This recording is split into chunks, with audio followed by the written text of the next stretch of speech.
क्या आप जानते हैं नेटवर्थ क्या होते हैं? नेटवर्थ जानना क्यों और कितना ज़रूरी है? कैसे कैलकुलेट करते हैं ये नेटवर्थ? आपका उम्र के हिसाब से आपका नेटवर्थ कितना होना चाहिए, ये सारे जानेंगे इस वीडियो पे। Hello everyone, welcome to my channel Shishir Panja on fire. Our motto is be financially independent and retire early. हमारा पहला सवाल, नेटवर्थ क्या होते हैं? As per accounting definition, net worth is the value of the asset a person owns minus the liabilities he owes। अगर इसको हम थोड़ा सिंपल भाषा में समझेंगे तो ये आएगा कि नेट वर्थ इक्वल टू आपका एसेट माइनस आपका लायबिलिटीज़। तो एसेट क्या होते हैं? एसेट वही होते हैं जो आपका पॉकेट में मनी लाने में हेल्प करता है, मतलब जिसको बेच के आपको पैसा मिलेगा, वही हो गया आपका एसेट। और लायबिलिटीज़ क्या है? लायबिलिटीज़ हो गया कि जो पैसा आप मार्केट से उधार लिया है और किसी से उधार लिया है जो आपको चुकाना है, वो हो गया आपका लायबिलिटीज़। अभी ये सवाल आता है कि नेटवर्थ जानना क्यों ज़रूरी है।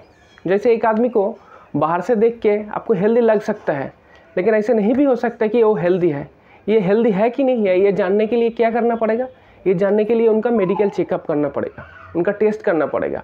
उसमें आपका बीपी, कोलेस्ट्रॉल वगैरह चेक करके उसके बाद ही आपको पता चलेगा कि वो पर्सन कितना हेल्दी है। इसी तरह एक पर्सन कितना वेल्दी है ये जानने के लिए ये सिर्फ ज़रूरी नहीं है कि वो कितना कमाता है, इसके साथ साथ ये भी इम्पोर्टेंट है कि उसका नेट वर्थ कितना है। अब हम जानेंगे कि नेट वर्थ कैसे कैलकुलेट करते हैं। अब स्क्रीन पे मैं दिखा रहा हूँ, ये एक नेट वर्थ कैलकुलेटर है। ये नेट वर्थ कैलकुलेटर में क्या है, इसमें वन साइड में एसेट है और दूसरी तरफ लायबिलिटीज़ है।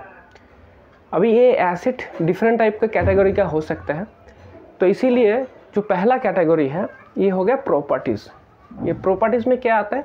प्रॉपर्टीज़ में आता है आपका हाउस आता है, आपका लैंड आता है, आपके पास कुछ व्हीकल्स है, गाड़ी है वो आता है, आपके पास सोने चांदी ये जो ज्वेलरीज है ये आता है। ये हो गया प्रॉपर्टीज़। फिर उसके बाद आता है रिटायरमेंट सेविंग। इस कैटेगरी में आएगा आपका ईपीएफ, एनपीएस और कोई अदर रिटायरमेंट जो प्लानिंग है आपका, जैसे अटल पेंशन योजना हो गया, एलआईसी का भी बहुत सारे रिटायरमेंट प्लान आता है।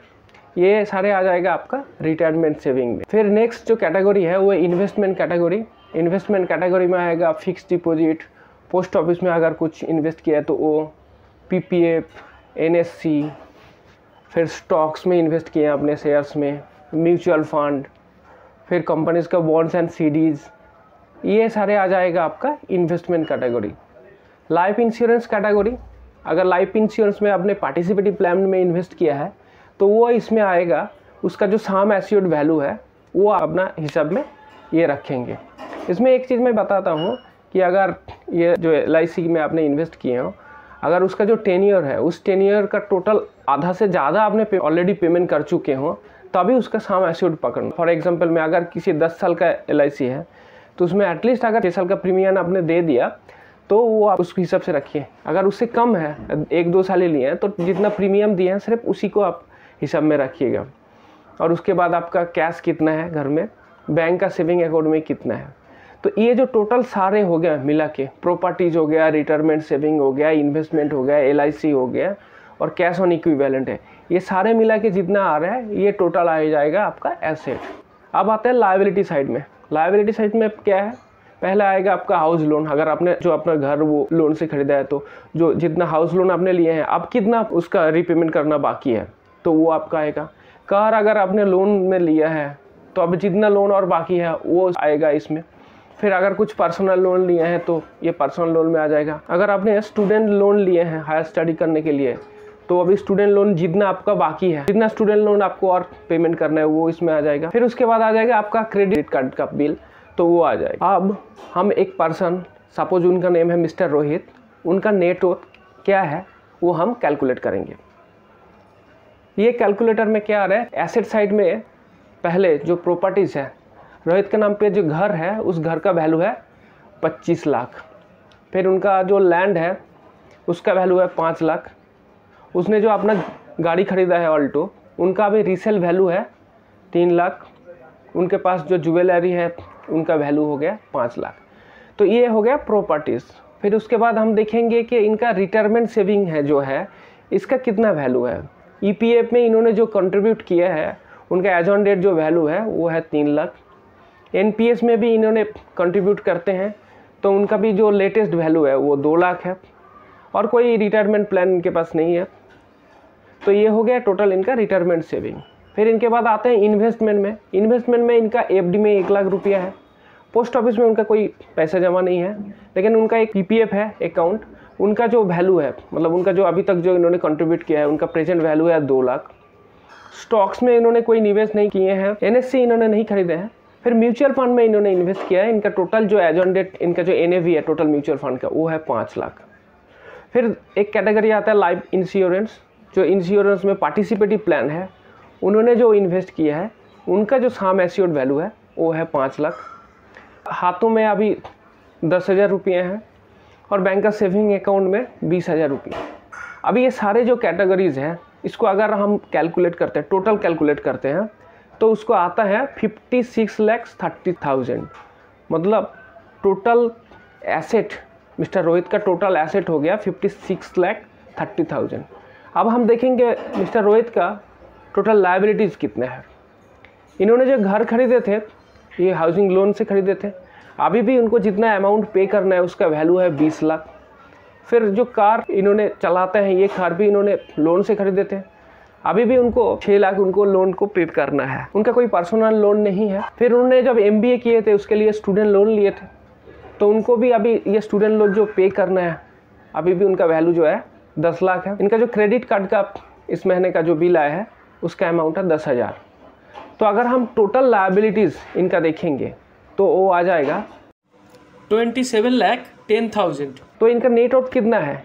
इनका नेट वर्थ है, इनका टोटल जो एसेट है 56,30,000 माइनस इनका टोटल लायबिलिटीज़ है 27,10,000। तो इनका नेट वर्थ कितना हो गया? इनका नेट वर्थ हो गया है 29,20,000। अब ये सवाल आता है कि आपका एज और इनकम के हिसाब से आपका नेट वर्थ कितना होना चाहिए था। Thomas J Stanley and William D Danko, उनका जो फेमस किताब है मिलेनियर नेक्स्ट डोर, उन्होंने एक फार्मूला बताया। ऐसे ये थंब रूल नहीं है लेकिन इसको यूनिवर्सली एक्सेप्ट किया गया है और वो मैं बताता हूँ। का नेट वर्थ होना चाहिए आपका एज मल्टीप्लाई बाय आपका एनुअल इनकम डिवाइड बाय 10। एक एग्जाम्पल में समझते हैं।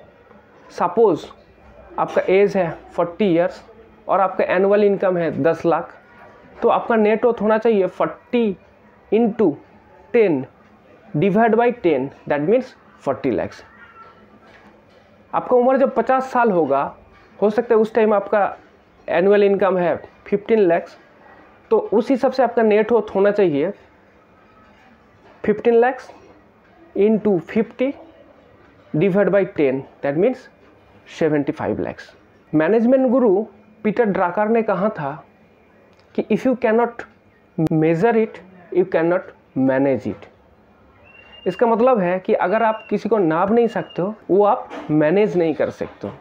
Same is applicable in our financial life also. अगर आप नाप नहीं सकते हो कि आपका टोटल नेट वर्थ कितना है तो आप कभी आपका फिनेंशियल इंडिपेंडेंस की तरह बढ़ नहीं सकते हो। ये जो नेट वर्थ जानना, this is the first step towards your financial independence. आप ये आपका नेट वर्थ कैसे बढ़ाते हैं, अगर ये आप जानना चाहते हो तो कमेंट सेक्शन में ज़रूर बताइएगा। तो हम नेक्स्ट वीडियो लेके आएंगे कि आप आपका नेट वर्थ कैसे बढ़ा सकते हो। Thank you very much for watching the video. अगर ये वीडियो आपको अच्छा लगे तो लाइक, शेयर और सब्सक्राइब ज़रूर कीजिएगा।